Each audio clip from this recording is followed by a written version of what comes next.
जय भीम नमो बुद्धाय। मैं नेपाल में आई हूँ और ये मेरा बहुत सौभाग्य है कि मैं यहाँ पे आ गई हूँ। मुझे बहुत अच्छा लग रहा है।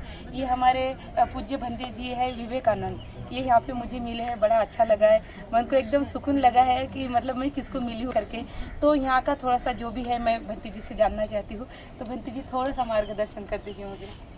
अब यहाँ का जो मेन है वो है महामाया देवी टेम्पल, भगवान बुद्ध जी का जन्मस्थल। ये वाला ये दिखा दीजिए भैया। ये है अच्छा, भगवान बुद्ध की जन्मस्थली। हाँ, तो भगवान बुद्ध का जन्म कहाँ हुआ है जी? उस समय तो यहाँ पे साल वृक्ष साल का जंगल था। हाँ, हाँ। और तो इस बिल्डिंग थे नहीं। जी। कहा जाता है महामाया देवी अपने राज्य दरबार से अपने मैका जा रही थी देवदहा। हाँ। उस वक्त वो लोग पहले ही निर्णय कर चुके होंगे कि हम लोग चल के लुम्बिनी सालवन में विश्राम करेंगे। अच्छा। आराम करेंगे। हाँ। यहाँ आराम करने के बाद फिर देवदह के लिए निकला जाएगा। देवदा उनका मैका। जी। तो कहा जाता महामाया देवी की पालकी आई तो लुम्बिनी सालवन में रुकी। अच्छा। रुकने के बाद वो थोड़ा आराम की। आराम करने के बाद वो सोची थोड़ा टहलू के तो इस जगह पे जब पहुंची तो प्रसव पीड़ा होना शुरू हो गया। अच्छा। तो यहाँ साल वृक्ष ही था और तो कुछ था नहीं। जी। तो कहा जाता है महामाया देवी ने साल की डाल की सहारा लिया। अच्छा। हाँ। उन्होंने साल की डाल पकड़ी और वो डाल नीचे आए और ऊपर उठी। खड़े खड़े ही उन्होंने तथागत भगवान बुद्ध बोधिसत्व सिद्धार्थ को जन्म दिया। तो मतलब मैंने सुना कि ये जो खाम मतलब राजा अशोक सम्राट ने जहाँ भगवान बुद्ध का जन्म हुआ था वहाँ पे ये फिर कहा जाता है कि बुद्ध जी जब पैदा हुए तो कुछ देश के लोग जैसे श्रीलंका के लोग, थाईलैंड के लोग, हाँ। बर्मा के लोग, कंबोडिया के लोग, ये लोग ये मान्यता करते हैं कि भगवान बुद्ध पैदा होते 7 कदम चले और 7 कमल का फूल आ गया। अच्छा, अरे वाह। और पैदा होते ही उन्होंने सिंहनाद के एक उंगली ऊपर करके बेबी बुद्ध का आपने चित्र देखा होगा। एक उंगली ऊपर करके एक उंगली नीचे करके। तो कहा जाता है कि पैदा होते उन्होंने सिंहनाद भी किया, सिंह के तरह गर्जन किया। अच्छा, इसीलिए वो सिंह के 4 जो राजा अशोक सम्राट ने लगाए हैं शायद वो वही। जी 3 शब्दों का उच्चारण किया। तो वो 3 शब्द क्या है? अग्गो हमास्मि लोकस, मैं संसार में सबसे अग्रीय हूँ। ज्येष्ठो हमास्मि लोकस, मैं संसार में सबसे ज्येष्ठ हूँ। श्रेष्ठो हमास्मि लोकस, मैं संसार में सबसे श्रेष्ठ हूँ। अयम अंतिमा जाति न जाने, ये मेरा अंतिम जन्म है, पैदा होने वाला नहीं है। जो उन्होंने सिंहनाद। अच्छा, ये मतलब आखिरी जन्म था उनका। जी। और कहा जाता है लुम्बिनी में जितने भी पेड़ पौधे थे सब में फूल आ गया। पृथ्वी हिलने लगी, कंपन होने लगी। जमीन के अंदर से 2 किस्म का पानी निकला, ठंडा पानी और गर्म पानी। उसमें बोधिसत्व सिद्धार्थ को स्नान कराया गया। तो तालाब वो है, उस तालाब का नाम है पुष्करणी सिद्धार्थ कुंड, जहाँ तथागत भगवान बुद्ध जी को स्नान कराया गया। अच्छा। फिर कहा जाता कि उस वक्त यहाँ लुम्बिनी के गाँव था। और इस बात को महाराजा अशोक को, सम्राट शुद्धोधन को भी पता चला। हाँ। तो कहा जाता वो लोग लुम्बिनी सालवन में आए। अच्छा। जिस पेड़ के नीचे उस वक्त बुद्ध जी पैदा हुए थे उस पेड़ जीवित था। जब नहीं वो पेड़ उधर था, उस पेड़ के नीचे एक पत्थर रख के चिन्ह लगा दिया गया, मार्क कर दिया गया कि इधर तथागत भगवान सिद्धार्थ लुम्बिनी गाँव के लोगों ने। अच्छा। उस काम को किया।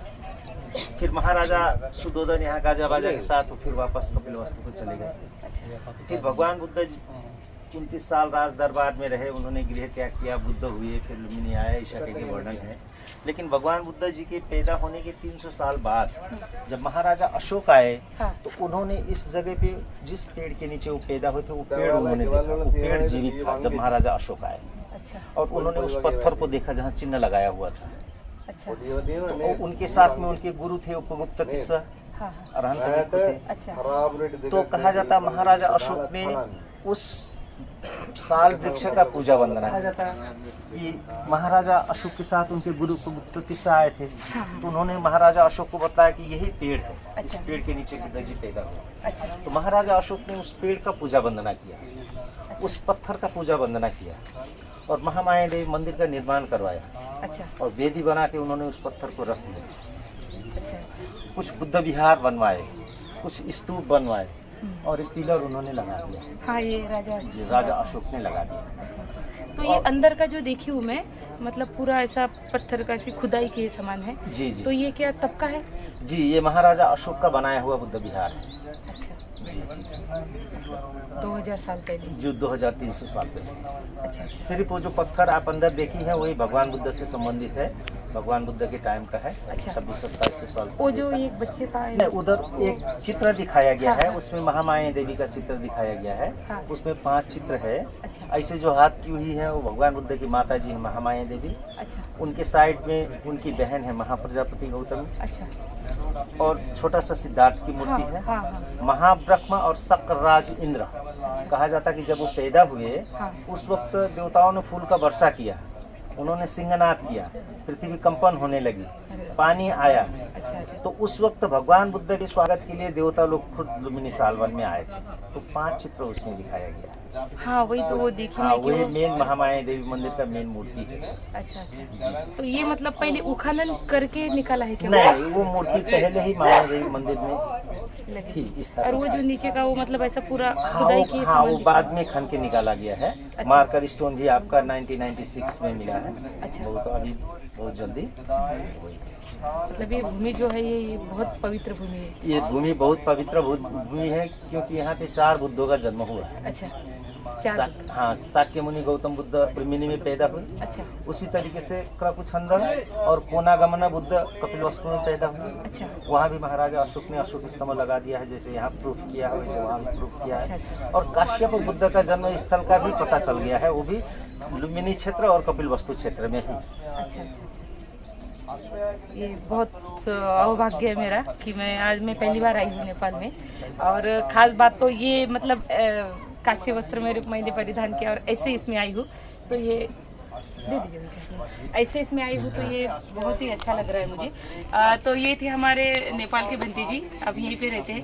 भंती जी आप कभी इंडिया नहीं आते महाराष्ट्र? जी मैं बहुत पहले गया था महाराष्ट्र, मैं अभी इनवाइट करती हूँ आपको। महाराष्ट्र में रहती हूँ मैं, नागपुर में। जी। अगर मतलब जब भी आपको फुर्सत मिली है तो आपका बहुत तहे दिल से मैं नागपुर में स्वागत करूँगी। बहुत अच्छा लगेगा मुझे आप अगर नागपुर आएंगे तो, क्योंकि आप इस भूमि से है, जिस भूमि में आप रहते हैं उस भूमि को पर्च करने के लिए और देखने के लिए लोग तरसते हैं। जहाँ आप मतलब हमेशा रहते हैं तो आप मेरे लिए बहुत पूजनीय हैं। तो आप जब भी नागपुर जैसा आते हैं तो मुझे बहुत अच्छा लगेगा। जब भी आपके फुर्सत के हिसाब से मैंने आपका नंबर लिया है, मैं आपको कॉल करूँगी या व्हाट्सएप पे मैसेज डालूंगी। तो आप ज़रूर आइएगा नागपुर। और ये थे हमारे भंती जी, इन्होंने जो भी मालूमात दी है, मुझे तो इधर का कुछ मालूम नहीं, हमारे भंती जी ने जो भी मालूमात दी यही सच मालूमात है। और मतलब जो है वो सच है, क्योंकि बहुत सारे लोग ऐसे लोग कहते हैं कि बुद्ध काल्पनिक है। बुद्ध काल्पनिक, ये सनातन धर्म है हमारा। और लोग कहते हैं मतलब जिनका कोई इतिहास भूगोल नहीं उनके बारे में कहते हैं कि ये सनातन धर्म है, और जिनका इतिहास भूगोल है, जिधर खुदाई करो उधर खुदाई करो आपको बुद्ध ही बुद्ध मिलेगा। तो इतना सब मतलब सबूत होने के बाद भी ये लोग कहते हैं कि बुद्ध काल्पनिक है, तो सोचने वाली बात है। फिर भी हमें सोचने की जरूरत नहीं। सारे लोग कहते हैं कि पूरा भारत बुद्धमय होना चाहिए, पूरे जगत में बुद्ध आना चाहिए। तो भारत बुद्धमय करने की कोई जरूरत नहीं, क्योंकि राजा अशोक सम्राट ने अपना धम्म चक्र जो है तिरंगे पे देके, नोट पे, हमारे इंडिया के करेंसी पे देके, और वो जो 4 सिंह है वो भी हमारे करेंसी पे देके कभी कभी भारत बौद्धमय हो चुका है। बस वो बौद्धमय हो चुका है, ये लोग मानने के लिए तैयार नहीं। तो इनको मनवाने के लिए, इनके खोपड़ी में डालने के लिए हमको प्रचार प्रसार करने के लिए घर के बाहर निकलना पड़ेगा। तो सभी मेरे भाई, मेरे उपासक, मेरे उपासिका, मेरे चाहने वाले, मेरे दोस्त बंधु जितने भी है जो मुझे प्यार करते हैं, क्योंकि चिवर लेने के बाद ही मुझे पता चला कि मेरा समाज मुझे कितना चाहता है। तो जो भी मुझे प्यार करता है उन सब लोगों से मेरे हाथ जोड़ के विनती है कि घर गृहस्थी छोड़ के आप कितना भी प्रचार प्रसार करो तो नहीं होता। हर किसी को मैं एक सजेशन देना चाहूँगी कि आप जिंदगी में एक बार ज़रूर चिवर लीजिएगा, और वो जब वक्त है तभी लीजिएगा। आप बोलेंगे कि बच्चों की शादी करूँगा, रिटायरमेंट हो जाऊँगा, तब कहीं जाके लूँगा, तो तब लेके कोई फ़ायदा नहीं है। आज लीजिए, कम से कम 1 महीने 10 दिन में 15 दिन में कुछ भी नहीं समझता, 3 महीने में भी कुछ नहीं समझ पाता। बस बुद्धों को जान पा रही हूँ मैं, तो कम से कम 3 महीने का चिवर लीजिए। मैं सारे जगत के, पूरे भारत के सभी लोगों को हाथ जोड़ के विनती करती हूँ कि एक बार जिंदगी में, बचपन से लेके बूढ़े तक, एक बार जिंदगी में चिवर लेना चाहिए, लेडीज रहे या जेंट्स रहे। तो बस आप जिनका नहीं आना हो रहा लिम्बुनी, आप वहीं से वंदन कर सकते हैं। ये बहुत ही पवित्र भूमि है। सभी को मेरा जय भीम, नमो बुद्धाय, जय संविधान, जय महाराष्ट्र, जय बिहार, जय जपान।